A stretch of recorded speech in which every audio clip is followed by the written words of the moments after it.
केतु का कन्या राशि में गोचर। केतु को नकारात्मक ग्रह माना जाता है और यह ज़्यादातर नकारात्मक परिणाम ही देते हैं, लेकिन ज्योतिषियों के अनुसार केतु हानिकारक और लाभदायक दोनों तरह के परिणाम देते हैं। एक तरफ केतु जहाँ दुख और हानि देते हैं, तो वहीं व्यक्ति को केतु देवता के समान सम्मान देने वाली स्थिति में भी पहुंचा देते हैं। नमस्कार मित्रों, मैं आचार्य शंकर ठाकुर आप सबको अपने YouTube चैनल पर आत्मा की सूक्ष्म गहराइयों से मित्रों स्वागत करते हैं। मित्रों,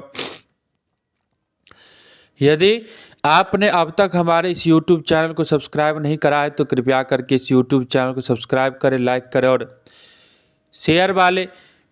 शेयर भी करें और बेल आइकन बटन को दबाइए ताकि हमारे द्वारा लाए जाने वाले वीडियो का नोटिफिकेशन सबसे पहले आपको प्राप्त हो और आप इस वीडियो को देखकर लाभ प्राप्त करें। मित्रों, जब तर्क वितर्क का मामला हो तो बुध ग्रह के अलावा केतु का भी योगदान विशेष रहता है। तर्क, बुद्धि, ज्ञान, वैराग्य, कल्पना, अंतर्दृष्टि जैसे क्षेत्रों पर केतु का गहरा प्रभाव माना गया। ऐसे महत्वपूर्ण क्षेत्र में प्रभाव रखने वाले केतु ग्रह 30 अक्टूबर 2023 को अपनी राशि बदलने जा रहे हैं। अभी तक केतु तुला राशि में विद्यमान है, जो शुक्र ग्रह की राशि है, जबकि 30 अक्टूबर 2023 से केतु बुध ग्रह की राशि कन्या में गोचर करने जा रहे। आपकी राशि पर केतु के इस गोचर का क्या प्रभाव पड़ेगा, यह जानने से पहले हम बात करेंगे केतु गोचर हमारे देश भारतवर्ष को कैसे प्रभावित करेगा। मित्रों, केतु की मीन राशि में गोचर का भारतवर्ष पर क्या प्रभाव पड़ने वाला है। कन्या राशि में पहुंचने के बाद केतु भारत की कुंडली के पंचम भाव में गोचर करेंगे। सामान्य तौर पर इस गोचर को बहुत अनुकूल नहीं माना जाएगा। यही कारण है कि भारत की शिक्षा नीतियों में कुछ कमी देखने को मिल सकती है। विद्यार्थियों या युवाओं में सत्तारूढ़ दलों के प्रति मोह भंग जैसी स्थितियां नजर आ सकती हैं। देश प्रदेश के मंत्रियों के द्वारा कुछ ऐसे बयान दिए जा सकते हैं जो उनके पद प्रतिष्ठा के विरुद्ध जा सकते हैं। योजना आयोग या योजना बनाने वाले विभाग अपने उद्देश्य से पीछे रह सकते हैं। बच्चों को बीमार करने वाली कोई बीमारी इस अवधि में चिंता का कारण बन सकती है। पेट से संबंधित कुछ परेशानियां भी इस अवधि में जन्म ले सकती है। मित्रों, सट्टा, लॉटरी आदि को बढ़ावा देने वाले एप्लीकेशन या वेबसाइट मार्केट में आमतौर पर पैर पसार सकते हैं। ऑनलाइन ठगी की समस्याएं भी इस अवधि में तुलनात्मक रूप से ज़्यादा रह सकते हैं। सारांश यह है कि देश के बड़े बुद्धिजीवियों के लिए केतु का यह गोचर ठीक नहीं कहा जाएगा, क्योंकि बुद्धिजीवियों के द्वारा कुछ गलत बयान देखने को मिल सकता है अथवा उनके द्वारा उठाए गए कदम उचित साबित नहीं होंगे या फिर देश में ऐसे घटनाक्रम हो सकता है जहां पर बुद्धिजीवियों को परेशानी का सामना करना पड़ेगा। केतु की इस गोचर का सभी 12 राशियों पर क्या असर पड़ेगा, अब देखते हैं। अब राशि के ऊपर देखते हैं कि केतु के इस गोचर से राशि वालों पे मेष राशि पे क्या प्रभाव पड़ेगा।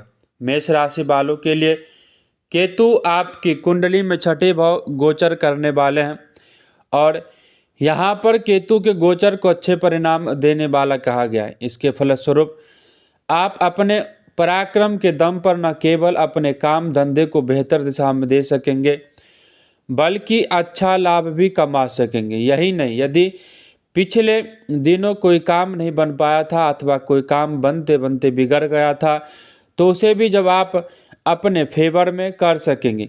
कहीं से कोई अच्छा समाचार भी सुनने को मिल सकता है। आप अपने प्रतिस्पर्धा से बेहतर करते हुए देखे जाएंगे। मित्रों, अब क्या उपाय करना चाहिए मेष राशि वालों के लिए, तो मेष राशि वालों भूरे रंग के कुत्तों को खाना खिलाना शुभ रहेगा। अब बात करते हैं वृषभ राशि के जातकों के लिए केतु का यह गोचर कैसे रहने वाला है। वृषभ राशि वालों के लिए केतु आपकी कुंडली में 5वें भाव में गोचर कर रहे हैं। 5वें भाव में केतु के गोचर को सामान्य तौर पर अच्छे परिणाम देने वाला नहीं कहा गया। हालांकि समराशिक अवस्था में होने के कारण तथा आपके धर्म भाव के स्वामी की राशि में होने के कारण केतु आर्थिक मामलों में कुछ फायदा भी दिलाने की कोशिश करेंगे, लेकिन खर्च आमदनी की तुलना में फिर भी अधिक रह सकता है। हालांकि इनमें से कुछ खर्च शुभ कामों में होने की वजह से आप खर्च करने के पश्चात भी सुकून का अनुभव कर सकेंगे। यदि आप विदेश जाने की कोशिश में लंबे समय से लगे हुए थे तो केतु को गोचर विदेश जाने के मामले में आपकी मदद कर सकता है मित्रों। और वृषभ राशि वाले लोग मंदिर में दूध और चीनी का दान अवश्य करना चाहिए उपाय के तौर पर। अब देखते हैं मिथुन राशि वाले। मिथुन राशि वालों के लिए केतु का गोचर आपके चौथे भाव में होने जा रहा है। चौथे भाव में केतु के गोचर को सामान्य तौर पर अच्छा नहीं माना जाता है। ऐसे स्थिति में यह मानसिक व्यथा देने का काम कर सकता है। हालांकि संघर्ष करने के बाद निर्वाह योग्य आमदनी का साधन बनाने में केतु का यह गोचर मदद करेगा। थोड़े से व्यवधान या परेशानियों के बाद वाहन या सवारी का सुख भी मिल सकेगा, लेकिन घरेलू समस्याएं बीच बीच में आकर तनाव देने का काम कर सकती है। इसके फलस्वरूप आप मानसिक रूप से अशांत रह सकते हैं। भूमि भवन आदि से संबंधित विवादों को टालना समझदारी का काम होगा। मित्रों, उपाय के तौर पर मिथुन राशि वाले चांदी का ब्रासलेट पहनना आपके लिए शुभ रहेगा इस गोचर का। अब बात करते हैं कर्क राशि वालों के लिए। कर्क राशि वालों के लिए केतु का गोचर आपके तीसरे भाव में हो रहा है। सामान्य तौर पर इस गोचर को अच्छे परिणाम देने वाला कहा गया है, अतः यह आपको कामों में सफलता दिलाने का काम करेगा। विशेषकर यदि पिछले दिन किए गए कार्य उस समय अपना प्रतिफल नहीं दे पाए थे तो केतु का यह गोचर उन फलों को प्राप्त करने में आपकी मदद करेगा। इस समय कोई करीबी व्यक्ति या मित्र आपका सहयोग कर सकता है, जिससे कुछ महत्वपूर्ण काम भी बन सकेंगे। आर्थिक मामलों में भी केतु का गोचर मददगार बनेगा। धन प्राप्ति के अवसर मजबूत होंगे मित्रों। उपाय के तौर पर यदि कहा जाए तो केतु राशि वाले जितने भी जातक हैं सभी को नियमित रूप से मस्तक पर हल्दी का टीका अवश्य लगाना चाहिए। अब बात करते हैं सिंह राशि के जातकों के लिए या केतु का गोचर कैसा रहने वाला है। सिंह राशि वालों के लिए केतु का गोचर आपके दूसरे भाव में होने जा रहा है। दूसरे भाव में केतु के गोचर को बहुत अच्छा नहीं माना गया। ऐसे में यह आपसे बेकार की मेहनत करवा सकता है और भाग दौड़ भी अधिक रह सकती है। साथ ही खर्च भी तुलनात्मक रूप से बढ़ सकता है। इस समय किसी भी तरीके का आर्थिक रिस्क लेना ठीक नहीं रहेगा, क्योंकि धन हानि के योग बन रहे हैं। स्वास्थ्य का ख्याल रखना भी जरूरी होगा, क्योंकि केतु के दूसरे भाव में गोचर के कारण आपका खान पान बिगड़ सकता है। इसके फलस्वरूप पेट व अन्य शारीरिक समस्या उत्पन्न हो सकती है। घर परिवार की समस्याओं को लेकर भी तनाव रह सकता है मित्रों। अब उपाय के तौर पर ही देखा जाए तो केतु सिंह राशि वाले जातकों के लिए नियमित रूप से मंदिर जाना और अपने आराध्य को दंडवत प्रणाम करना शुभ रहेगा मित्रों। अब बात करते हैं कन्या राशि के जातकों के लिए गोचर काल कैसा रहने वाला है। कन्या राशि वालों के लिए केतु का गोचर आपके पहले भाव में होने जा रहा है। सामान्य तौर पर प्रथम भाव में केतु के गोचर को अच्छे परिणाम देने वाला नहीं कहा गया, अतः यह जीवन में संघर्ष को बढ़ा सकता है। काफ़ी मेहनत के बाद ही आमदनी होने की संभावना बन रही है, क्योंकि इस पर भी आमदनी से ज़्यादा खर्च रह सकता है, अर्थात आमदनी कम और खर्च अधिक रह सकते हैं। केतु का गोचर प्रथम भाव में है तो ऐसी स्थिति में स्वास्थ्य संबंधित समस्याएं भी परेशान कर सकती है और क्रोध की अधिकता भी रह सकती है। निर्णय लेने की क्षमता भी कुछ हद तक बाधित रह सकती है। अतः इन मामलों में सावधानी से काम लेकर आप स्थितियों पर संतुलन पाने की कोशिश करके बेहतर परिणाम प्राप्त कर सकते हैं मित्रों। अब उपाय की बात किया जाए तो कन्या राशि वाले किसी गरीब को चितकबरा अर्थात काला सफ़ेद मिक्स कलर का कंबल दान करना चाहिए। अब बात करते हैं तुला राशि के जातकों के लिए गोचर काल कैसा रहने वाला है। तुला राशि वालों के लिए केतु का गोचर आपके द्वादश भाव में होने जा रहा है। इसके फलस्वरूप आपको भागदौड़ अधिक करनी पड़ सकती है। हालांकि भागदौड़ की तुलना में परिणाम कम मिलेंगे। बनते हुए कामों में बीच बीच में अड़चनें आ सकती है। मेहनत के अनुरूप आमदनी कम और खर्च अधिक रह सकता है। इस वजह से आर्थिक क्षेत्र पर अधिक ध्यान देने की आवश्यकता रहने वाली है। स्वयं को तनाव मुक्त रखने की कोशिश भी करना होगा। साथ ही खान पान और व्यवहार ऐसा रखना होगा कि जिससे स्वास्थ्य अनुकूल बना रहे। अर्थात इन सावधानियों को रखने के पश्चात आप काफ़ी हद तक जीवन को संतुलन बनाने में कामयाब रहेंगे। मित्रों, तुला राशि वाले उपाय के तौर पर नियमित रूप से गणेश जी की पूजा अर्चना करते रहे तो आपको 100% लाभ होगा। मित्रों, अब बात करते हैं वृश्चिक राशि वालों के लिए केतु का यह गोचर कैसा रहने वाला है। वृश्चिक राशि वालों के लिए केतु का गोचर आपके लाभ भाव में होने जा रहा है। सामान्य तौर पर इस गोचर को काफ़ी अच्छे परिणाम देने वाला कहा गया है। इसके फलस्वरूप आप भूमि भवन वाहन आदि का अच्छा सुख प्राप्त कर सकेंगे। अर्थात भौतिक सुख साधनों को बढ़ाने में केतु का गोचर मददगार साबित होगा। काम बनेंगे और सामाजिक मान प्रतिष्ठा भी बढ़ेगी। आर्थिक लाभ भी मिलेगी। हालांकि यह सब कुछ आसानी से नहीं बल्कि मेहनत से होगा। अर्थात मेहनत तो करनी पड़ेगी लेकिन परिणाम काफ़ी अच्छे मिलने की संभावना है। मित्रों, वृश्चिक राशि के जितने भी जातक वो सभी काले कुत्ते को रोटी अवश्य खिलाएं। अब बात करते हैं धनु राशि के जातकों के लिए केतु का यह गोचर कैसा रहने वाला है।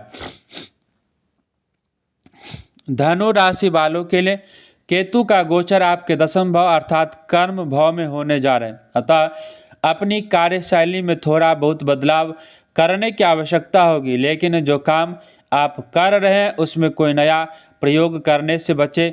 वरिष्ठों के साथ बेहतर तालमेल बिठाने की जरूरत भी रहने वाली है।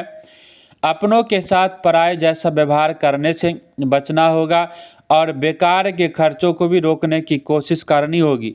बीच बीच में स्वास्थ्य में कमजोरी देखने को मिल सकती है। शारीरिक साथ साथ मानसिक स्वास्थ्य भी नाजुक रह सकता है। अर्थात तनाव आदि अधिक देखने को मिल सकता है। बेवजह के विवाद को टालने की कोशिश करें और शत्रुओं तथा प्रतिस्पर्धियों से सावधान रहे। इन बातों का ख्याल रखकर आप काफ़ी हद तक जीवन को संतुलित बनाए रखेंगे। मित्रों, अब उपाय के यदि बात की जाए, धनु राशि वाले नियमित रूप से मस्तक पर केसर का तिलक अवश्य करें। अब बात करते हैं मकर राशि के जातकों के लिए। मकर राशि वालों के लिए केतु आपके भाग्य भाव में गोचर करने जा रहा है। यहाँ पर केतु के गोचर को अच्छा नहीं माना गया है, लेकिन त्रिकोण भाव में होने के कारण कुछ अच्छे परिणामों की उम्मीद आप रख सकते हैं। अर्थात धन लाभ करवाने में केतु मददगार तो बन सकता है, परंतु मेहनत बहुत अधिक लगेगी। खूब मेहनत के बाद अल्प मात्रा में धन प्राप्ति संभव होगी। आराम करने के मौके कम मिलेंगे तथा ज़्यादातर संघर्ष और कठिनाइयाँ ही देखने को मिलेगी। सावधानी इस बात की भी रखनी होगी कि चोट न लगने पाए या किसी प्रकार की दुर्घटना न हो पाए। पुरानी वाहन या नया वाहन आदि की खरीदारी से बचना होगा, क्योंकि वाहन इत्यादि पर भी खर्च होते हुए प्रतीत हो रहा है। उपाय के तौर पर यदि बात की जाए तो बड़े बुजुर्गों, शिक्षकों व पुजारी आदि का सम्मान करना हितकर रहेगा। मित्रों, आपके लिए अब देखते हैं कुंभ राशि वालों के लिए समय कैसा रहने वाला है। कुंभ राशि वालों के लिए केतु का गोचर आपके 8वें भाव में होने जा रहा है। सामान्य तौर पर आर्थिक मामलों के लिए इस गोचर को अच्छा नहीं माना जाएगा। अतः जमा धन की सुरक्षा को लेकर सोच विचार करना आवश्यक होगा। यदि कभी कभार अप्रत्याशित लाभ संभावित है, लेकिन संचित धन खर्च न होने पाए, इस पर ध्यान देने की आवश्यकता होगी। घर परिवार में सुख शांति बनी रहे, इसी बात की लगातार कोशिश भी जरूरी रहेगी और विरोधियों से सावधान रहना होगा। विद्यार्थीगण अपेक्षाकृत अधिक मेहनत करने के लिए तैयार रहें। साथ ही अपने स्वास्थ्य का भी पूरा ख्याल रखते हुए आचार व्यवहार करने की स्थिति में आप बड़ी समस्याओं से बच सकते हैं मित्रों। अब बात करते हैं उपाय के तौर पर, तो नियमित रूप से आपको गणपति अथर्वशीर्ष का पाठ करना चाहिए। मीन राशि के जातकों की यदि बात की जाए तो मीन राशि वालों के लिए केतु का गोचर आपके सप्तम भाव में होने जा रहा है। ऐसे में दैनिक रोजगार में कुछ व्यवधान रह सकता था। आर्थिक मामलों में भी सामान्य तौर पर किसी विशेष अनुकूलता की संभावना नहीं है। खर्च अधिक रह सकता है, आमदनी कम रह सकती है, लेकिन अल्प मात्रा में ही सही बीच बीच में आमदनी होते रहने के कारण आप थोड़ी सी राहत महसूस कर सकेंगे। घरेलू उलझन के कारण तनाव रहेगा और इसी वजह से मानसिक रूप से अशांत रहेंगे। विशेषकर दाम्पत्य जीवन में असंतोष के भाव उतार चढ़ाव देखने को मिल सकता है। साझेदारी के कामों में बहुत ही पारदर्शिता के साथ कार्य व्यापार करना होगा मित्रों। अब उपाय के तौर पर यदि बात की जाए तो नियमित रूप से मस्तक पर हल्दी का तिलक अवश्य करें। हम उम्मीद करते हैं कि केतु की इस गोचर के परिणामों की जानकारी आप एक बेहतरीन योजना बनाएंगे और केतु के गोचर का न केवल लाभ ले सकेंगे बल्कि इससे होने वाले नुकसान को भी योजनाबद्ध तरीके से दूर कर सकेंगे। मित्रों, यदि आप हमारे इस YouTube चैनल पर पहली बार उपस्थित हैं तो कृपया करके इस चैनल को सब्सक्राइब करें, लाइक करें और बेल आइकन बटन को दबाइए ताकि इसका नोटिफिकेशन सबसे पहले आपको प्राप्त हो। मित्रों, यदि आप किसी प्रकार के पूजा पाठ अनुष्ठान यज्ञ आदि जन्म पत्र संबंधित किसी भी कार्य को करना चाहते हैं अथवा करवाना चाहते हैं, वास्तु विजिट करवाना चाहते हैं, पामिस्ट्री एनालिसिस करवाना चाहता है, तो हमारे दिए गए नंबरों पर संपर्क करें। इसी आशा के साथ कि आप सबको यह हमारा कार्यक्रम पसंद आता हो, आप लोगों से विदा लेता हूं। तब तक के लिए नमस्कार।